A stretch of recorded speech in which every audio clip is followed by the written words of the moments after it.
Now. All right, welcome everyone. We'll do intros in just a second again here. Thank you for joining us today. The topic today is around tips and tools for running an esports club in a virtual environment. And we know that clubs promote belonging, social emotional health, and curricular engagement for students, right, in your schools as well as community-based organizations.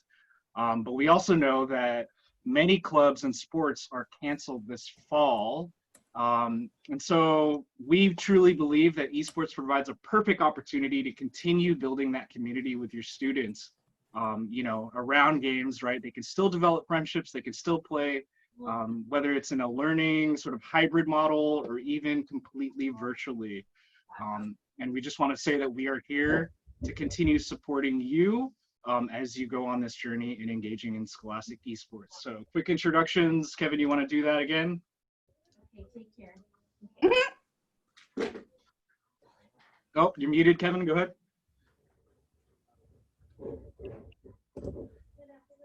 It mutes and unmutes. Hi, everybody. Kevin Brown, Esports Program Specialist with the Orange County, California Department of Education, also working with NASEF.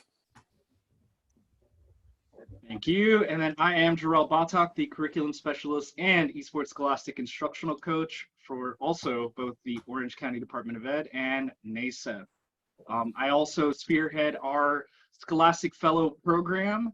And so I do want to plug here, if you're watching this later, there is a deadline to this, but we have our applications currently open for the 2020-2021 Scholastic Fellow program.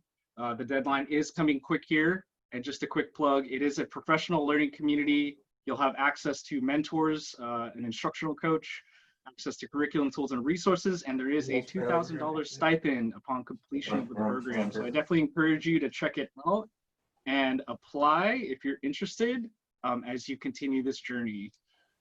So really quickly, just want to define NASEF. Kevin, you want to throw down kind of our mission and vision here? Sure, hold still. My screen is all wonky now. I can't see anything. So there we go. So we can all read what's on the screen. It's important to us, the whole thrust of NASEF is that this is not about team building. This is not about building a pipeline into the pro scene or the college scene. It's about this idea that we're using esports. It says as a platform, it's a hook for kids. It's what I lovingly call chocolate broccoli, something they need for their development wrapped in something that they love to consume. So it helps them acquire a host of skills among those communication, collaboration, and problem solving. It really is a career tech education centered kind of event that helps them prep for not just work, but life. And the idea that, and comes from our philanthropy, that all kids have a right to education, the idea that they can possess this knowledge and skills to become game changers in their own lives. They can be educated, productive, and as it says, empathetic individuals. We've got research that backs that up, but I don't want to go on that today. We're going to talk about this wonderful hybrid model that we've got planned. And really quickly, we are an inter-institutional network of partners, as you can see here, all working together for this common goal of integrating Scholastic esports. So today's topic is really around virtual and hybrid clubs. And this is just a quick overview of some of the questions that we'll be asking today. And by no means, I don't think NASEF claims to have all of the answers. Essentially, we are here to help you ask the right questions because you all are the experts. And in essence, I think it's all of you that are really making this innovation work in this new hybrid and virtual environment. So I do want to emphasize our big sort of statement here, and we use this kind of everywhere, is around this idea of meeting kids where they are. And I think especially during this challenging time, it's important to keep that mantra because there are big questions, right? I think when we have shared sort of this idea of building a culture of Scholastic esports in your club or your school, we ask certain questions around obviously developing a capacity with people, right? One general manager, student club members, club officers, and really talking about some of the teachable content, more than the club, right? More than the play, beyond just the game, really looking at sort of the curricular elements of how you can integrate this in your program. Now, typically we have sort of a subset of recommendations in terms of space. in terms of hardware and in terms of IT support. But obviously in our newfound environment, we have questions for you. So I think it's important as you go on this journey to think about where your students are, what they have access to, and then obviously how IT can continue supporting you in this challenging environment. Anything to add here, Kevin? Good to go. You hit it right on the head. I'm answering Awesome. chat for several things. So yes, I'll keep monitoring chat for you all as well. So if you've got questions, don't feel shy about opening your mic and just ask the question right there in the moment. If there's something in the slide that you want responded, otherwise I'll keep reading chat and responding privately. All right, so I think the big thing that we get a lot is what games can we play, right? I think that's always the biggest question, especially for a lot of educators out there that may not be gamers themselves. It's important to think about a few different aspects when you're choosing a game. I think most importantly, you know, we want to reference that same statement of meeting kids where they are. So I think the first step is really asking your students, what do they play? What are they engaging with currently? And then from there, you can start making some decision points based on a few factors, right? So definitely important to think about the ESRB and Common Sense Media ratings as you're choosing these games, right? You might hear, and Kevin has said this before, you might hear some students that are like, I want to play some Grand Theft Auto. Absolutely not, because that's not appropriate for our environment. So definitely think about not just the sort of ESRB rating, but also how do parents react to these typical games? Common Sense Media is a great resource to dig into that. You can see a lot of reviews by parents and obviously other educators. So really think about this, because the game title that you choose can really set the tone as you're growing Scholastic Esports in your program for how admin and the community reacts to your program and kind of what you're doing. I think it's also important to think about sort of access, right? Not every game is free, right? There are free games out there. And then also think about the games that are cross-platform. On here on the screen, you'll see Brawlhalla, which is sort of a spin-off of Super Smash Brothers. It's free to play, and it is cross-platform. So thinking about that, you know, you can think about, again, that question of where are your students and what do they have access to? Game titles such as these give you an opportunity to kind of expand that reach and expand the opportunity for more students to participate in what it is that you're doing. And then again, thinking about community approval, right? Not all games are approved. Some communities may be okay with games like, you know, Overwatch and League of Legends, whereas some may be more okay with games like Super Smash Brothers and Brawlhalla. And then another last sort of thing that I want you to think about as you're choosing the game is really thinking about the students in terms of what games are competitive and what games are more sort of community driven.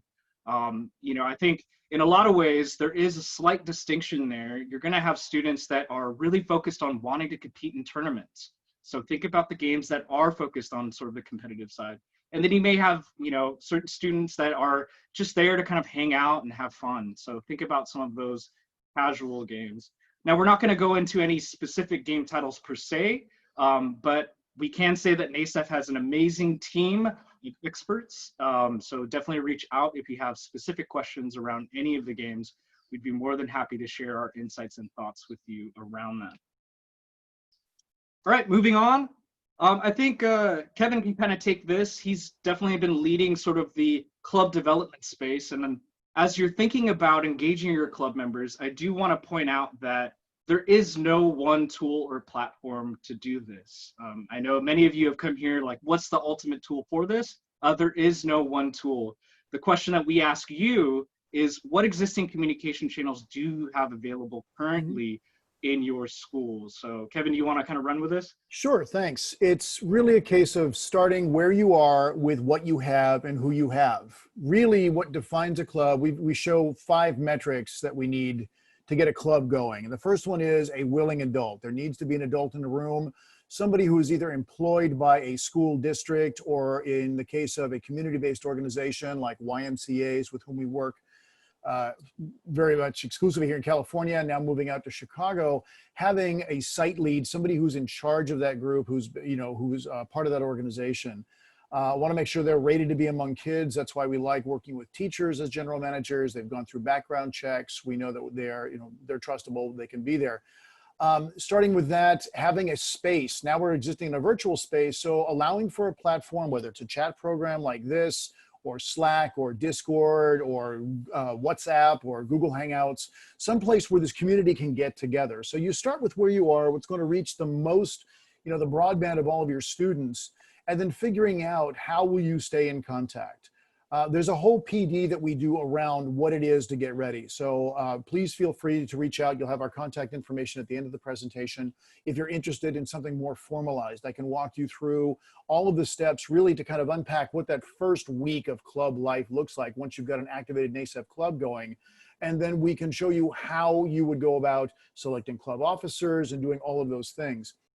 But then as you see under the digital and virtual examples, once a club gets up and going, once that general manager and that student committee, again, general manager is important to note that you don't have to do all of this yourselves. That responsible adult does not have to do everything in the club. Students are the ones who are going to rise up and want to take on these responsibilities to help drive the club forward. They're looking forward to this. So you'll be able to bucket them out into these different subcommittees that will handle things like your social media presence, that will handle your look and feel, your branding for your club. They'll create logos, they'll create the color spectra. The club itself will vote on those things so that they can form an identity. Again, very important to our model that there's this community that you're growing, especially now in this virtual reality that we're all living through. Having that sense of community is the real pull and the real draw. And then getting into some of the deeper things, looking at what would it be like to have both Club Rush and then Team Rush for rostering for games. What would it be like to create a newsletter? What would it be like to get the word out on the virtual campus now that esports is a thing and you can come and join? And again, reiterating on the idea that there is no one way to do this, right? It really is dependent upon what is currently available in your school, what platforms are acceptable. If you are one of the schools that have a little bit more room for innovation, then we do have some suggestions in terms of what tools you can use. Typically when you're running club meetings, it's in a physical environment, but obviously with the new challenge of it being hybrid and virtual, how can we supplement what we already are doing in the physical environment? And so these are just some of the tools to think about. Again, some organizations may be okay with certain tools like Zoom, some may prefer Teams, some may prefer Google. It all depends on what your current sort of platforms are on your campus or on your school site. But we do heavily suggest, again, reiterating that idea of meeting kids where they are. Discord is a great tool, only because a lot of the students are already using Discord. They're already on there, chatting with each other. So again, meeting them where they are, how can we utilize Discord as a space to facilitate these types of club meetings?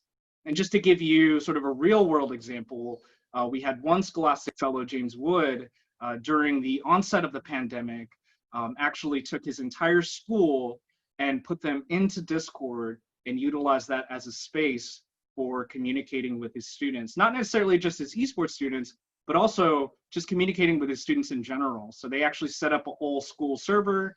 They had certain channels that were sort of quote unquote open office hours, so that students could connect with their teachers, if they needed to.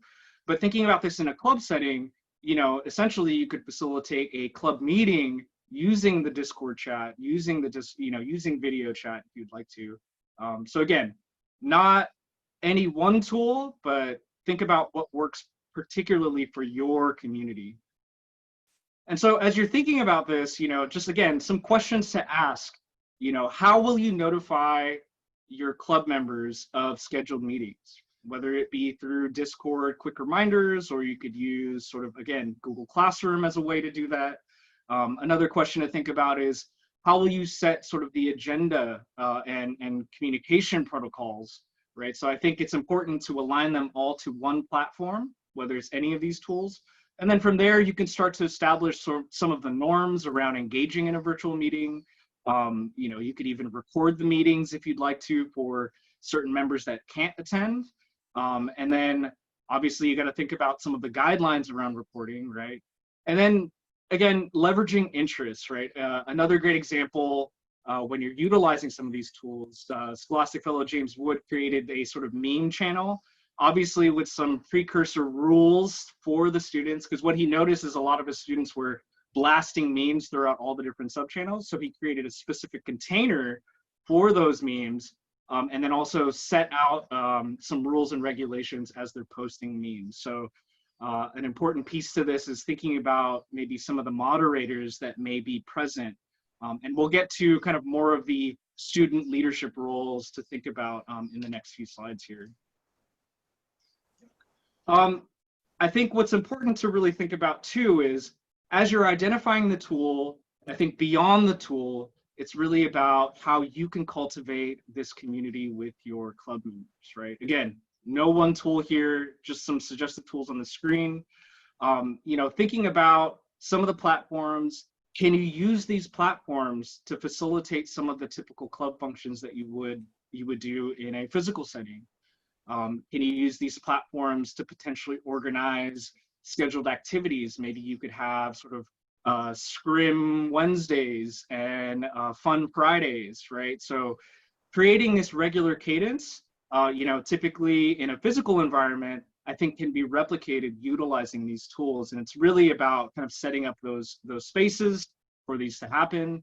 And you'll start to see that organic connections can also occur within these spaces, right? Some students may ask, oh, I play this game, do you want to play? And you'll start to see some of those, you know, connections happen. Kevin, do you want to add more into some of the community cultivation that you see with some of the clubs currently? I think this is it. Allowing, again, if in whatever tool you choose to use, the idea that setting up a framework will allow students, they'll raise their hand and say, hey, can we have a break off? We want a channel moderated, but we want a channel for this particular game, or we want a channel for this particular subcommittee. So there's a marketing channel so they can pipe their ideas back and forth about what logo design should look like, what are we doing, what's our timeline. Everybody begins to find his or her bucket, and they can kind of cross-pollinate, jump from channel to channel to channel, working amongst each other. But you're allowing this idea of community. It's still virtual. I've got a 12-year-old here at home with me, and he's the same way. He's dying to get back to campus. But the idea that there's a place I can go, I can see and talk to my friends, we can maintain these connections across what's interesting to them. It allows you to help manage all of that so that they have this kind of freedom within a framework. So we hope that you'll look into one of these different ideas, one of these typical tools here on the right-hand side, and think about how this might work for you in your particular situation.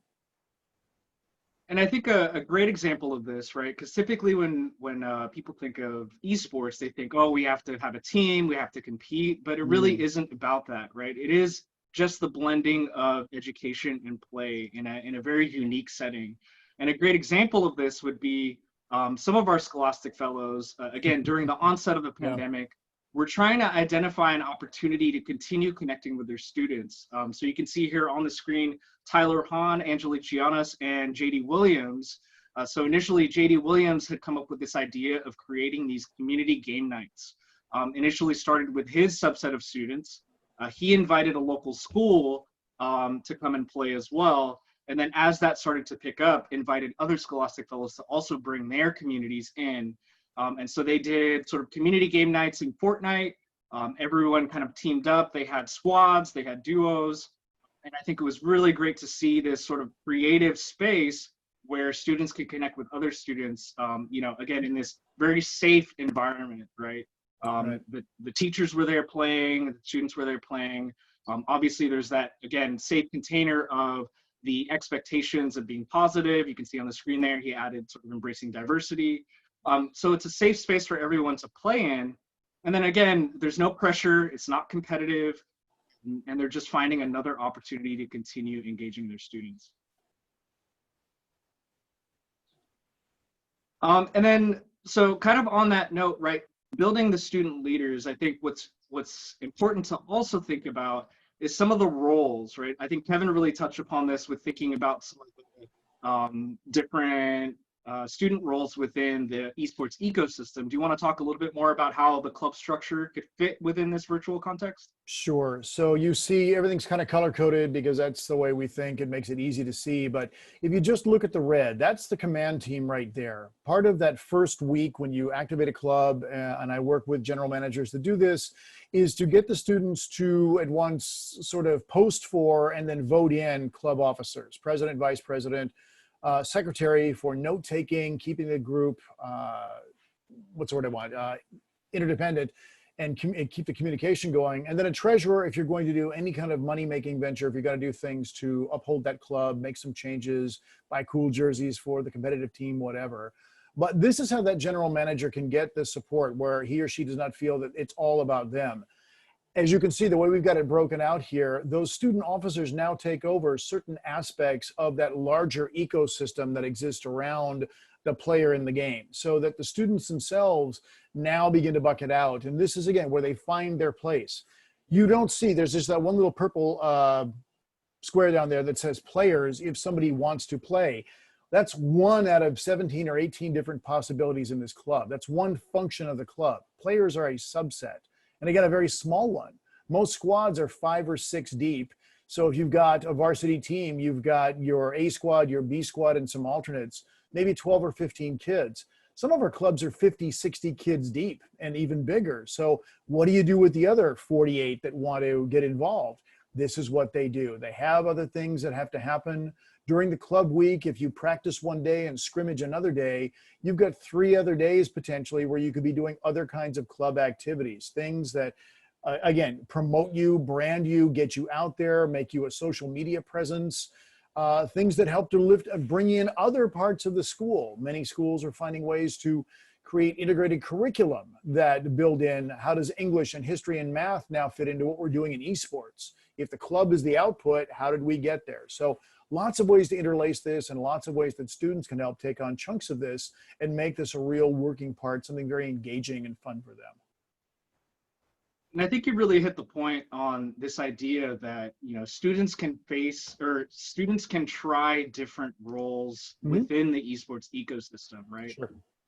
It isn't about the players in the games. It's more than that. You have the theory crafters, you have the business developers, you have the streamers, the shoutcasters. There's all these different roles beyond the game that students can really engage in. And I think thinking about some of the activities, right? I think a lot of this emphasis is around the gameplay. You can have more opportunities than just that, right? You could have a logo design contest among your students. You could have maybe some work around shoutcasting, having the students kind of practice their communication skills through shoutcasting. So again, it's important to think about where your students' interests are. So really communicate with your students, establish what it is that they're interested in doing. Who are the experts? Who are the artists? What resources do you already have with these students that they're engaging with? And then, also think about, are there any local experts within these esports ecosystem domains that you can also bring in as guests to help facilitate some of these conversations with your students? And I can say that we do have lots of different tools. Kevin, do you want to talk a little bit about some of the tools that we do have? Sure, there we go. So during that first week of club activation and getting set up, we ask that while you pick student officers, and so the group can identify, so who's going to help lead all of this, we ask that clubs perform a student survey so that you can bucket kids out and so they can self-identify, where do I fit in that ecosystem? Am I an organizer? Am I a strategist? This is what kind of helps raise the hand and say, yeah, I'm actually a geek on numbers and I understand this game really well.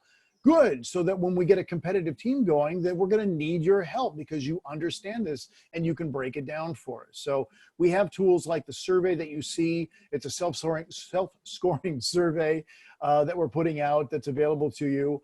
On the other side is an interest survey. What do you like? So again, Jorrel made the point earlier about selecting which game titles. While NASEF does support tournaments for several major titles that kids like to play, there are other sort of secondary, tertiary games like Hearthstone, like Magic the Gathering. So these are card-based games you play on PCs. Others like traditional sport games, Madden, FIFA, NHL 20 now. So having a survey like this pings the group and then gives them voice, gives them some agency to say, yeah, I am that dyed-in-the-wool Summoner's War player, myself and one other student. We'd like to find a way. Can we get some screen time? How do we self-organize for one of these smaller groups within the club where we can play that game and we can have tournaments amongst ourselves or whomever? So having a survey like this helps to identify so that every member of the club feels like they've got a voice and choice about this. And there are definitely other tools as well on our website that you can definitely check out. You know, again, thinking about the esports ecosystem, thinking about all the different roles and careers, as you start to identify, you know, maybe some students are interested in shoutcasting. We have tools on our website describing what a shoutcast does, describing some of the, you know, jobs and roles that they can do. And so these resources are here for you to engage in, as well as your students, as you're developing sort of that mini ecosystem within your club environment. Mm-hmm. And again, you know, this is just the beginning of it. Obviously, NASEF is here to support you on this journey. So if you do have questions and things like that, you know, Kevin and I are available to support you through that process. So I don't think we had any real concrete answers here, but we did have some sort of thoughts and questions to encourage the thinking around this. But let's go ahead and open it up, you know, to the group and see if there's any particular questions that any of you may have that we'd be more than happy to answer. So feel free, we'll go ahead and open it up. Anyone can unmute if you have a question you'd like to ask. I'm sure many of you have many thoughts at the moment with everything that's happening. So please. Yeah, hi guys. My name is Jason. I'm with the YMCA of San Diego County, and I've explored a little bit with the San Diego County Office of Education as they're trying to get their esports program up and running. What are the ages that you're typically starting esports teams with or clubs with? So in the case of YMCA, I was approached by the Orange County branch, very large one. Jeff McBride and Dolores Daly came and said, they've got 75, 80 different sites. And so they wanted to start with about half of those. So we developed curriculum for them. Many of their programs are actually on school sites. And we found that though we wrote it for middle school, ideally 6th, 7th, 8th grade. So what is that, 11 to 13? It was actually being used more in elementary school, so 3rd, 4th, 5th grade. So the curriculum we have and the club setting can actually reach down that far. That being said, NASEF right now is set up specifically for high schools. Increasingly, though, we see middle schools signing on. They want to use the curriculum we've developed. We're helping them set up clubs for themselves and showing them how they can reach out into the community and form a network of affiliation among other middle schools within their locality. We're looking right now to see how NASEF can then take that on in the future because there's a huge push for tournaments and all these other bells and whistles that we do for high schools. Middle schools want them because that's their older brother and sister getting all this good stuff. How come we can't have it? So we're in the process of growing and looking how we're going to fill that out. But we have most of those things available for you. So Jason, if you're interested, let's talk offline. Happy to share all of the things that I've done with YMCA OC. I can put you in touch with their esports program director, a good friend of mine, Chris Adam. You know, I had a conversation with Chris. Oh, there you go.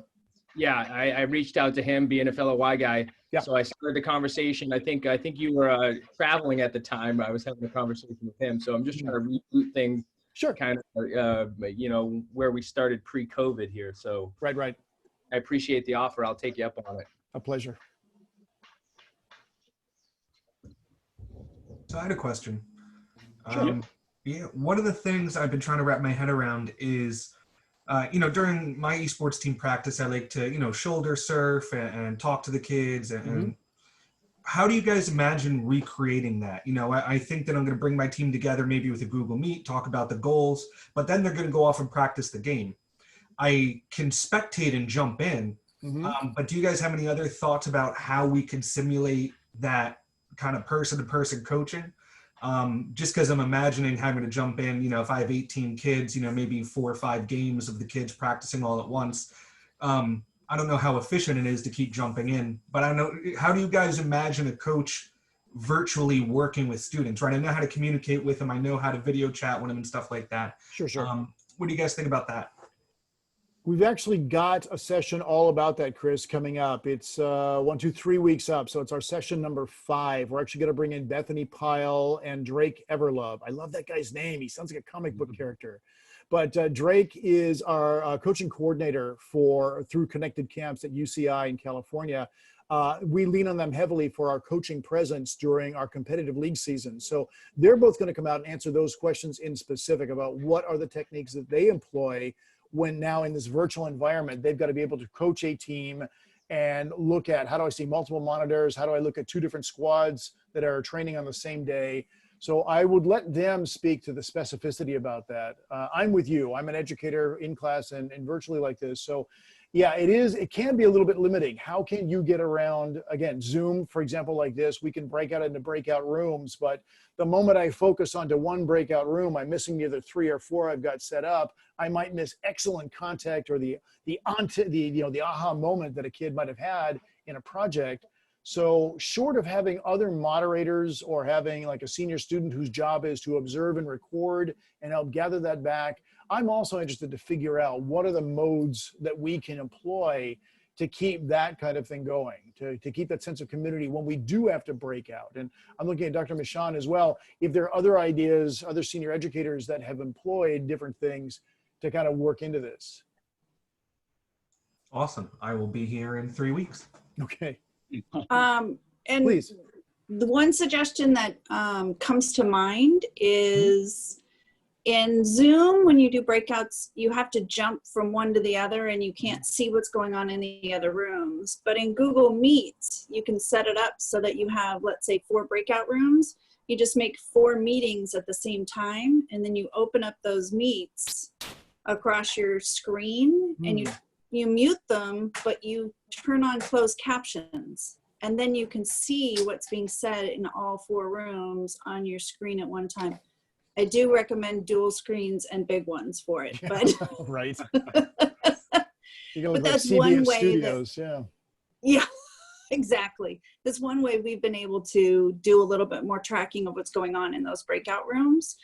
But I don't know, within gaming, Chris, do you even think that would be, like, could you even follow it? It goes so fast. Yeah, it may be beneficial to try to experiment with sort of an asynchronous model of having them record their gameplay, snippets of their gameplay, and having them submit that, whether that be through platforms like Flipgrid or anything like that.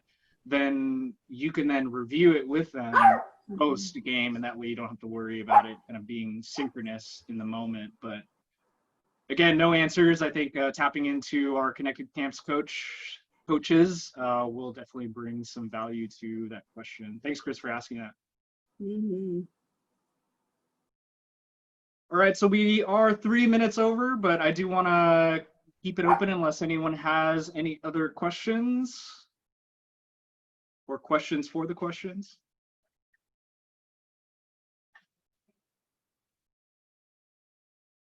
All right, well, awesome. Obviously, if you do have any other questions, you could reach out to us. You can reach out to us here at info@nasef.org. And then you can also reach out to us directly. As you're going on this journey, we'd be more than happy to support you. So thank you again for attending today's session. And we look forward to seeing what you all create with Scholastic Esports. Thank you and have a safe and healthy day. Thanks, everyone. Thank you. Thank you.